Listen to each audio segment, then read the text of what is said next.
আজ আমি তোমাদের সাথে শেয়ার করছি কাঁচা লঙ্কা দিয়ে চিকেন।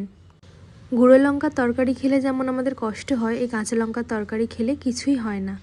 প্রথমে আমি কড়াইতে পর্যাপ্ত পরিমাণে তেল দিয়ে আলুগুলোকে ভেজে তুলে নিচ্ছি। আলুগুলোকে কিন্তু তোমরা সুন্দর করে লাল করে ভেজে নেবে।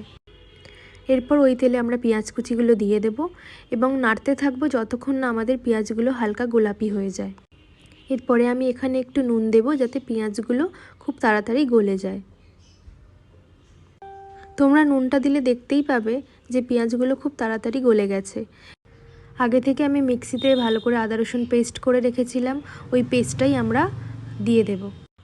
আদা রসুনের পেস্টটা আমরা ভালো করে মিশিয়ে নেব। মিশিয়ে নেওয়ার পরে আমি এখানে হলুদ গুঁড়ো ব্যবহার করছি, যাতে হলুদ গুঁড়োটা জ্বলে না যায়, সেই কারণের জন্য আমি এবারে টমেটোটা কেটে দিয়ে দেব। কারণ টমেটোটা দেওয়ার ফলে একটু জল ছাড়ে। তোমরা একটু হলুদ গুঁড়োটা কম দেবে, তাতে আমাদের চিকেনের কালারটা সুন্দর আসবে।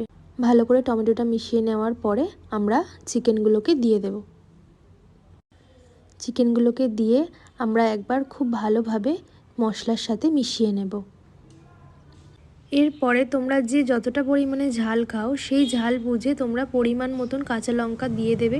আমি এখানে দুবার কাঁচা লঙ্কাটা অ্যাড করেছি, আমার মনে হয়েছিল যে একটু ঝালটা কম লাগছে, কারণ আমরা একটু ঝালটা বেশি খাই। তোমরা তোমাদের স্বাদ বুঝে তোমরা ঝালটা ব্যবহার করবে।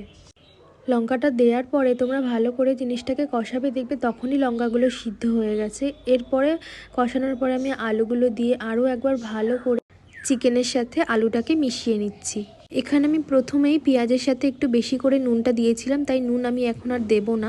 এরপর আমি পরিমাণ মতন জল দিয়েছি, একটু পাতলা ঝোল খেতেই ভালো লাগে। তো এরপর তোমরা স্বাদ বুঝে নুন টুন দেখে এবং গরম মশলা ছড়িয়ে জিনিসটাকে সার্ভ করবে। রেডি আমাদের কাঁচা লঙ্কার চিকেন।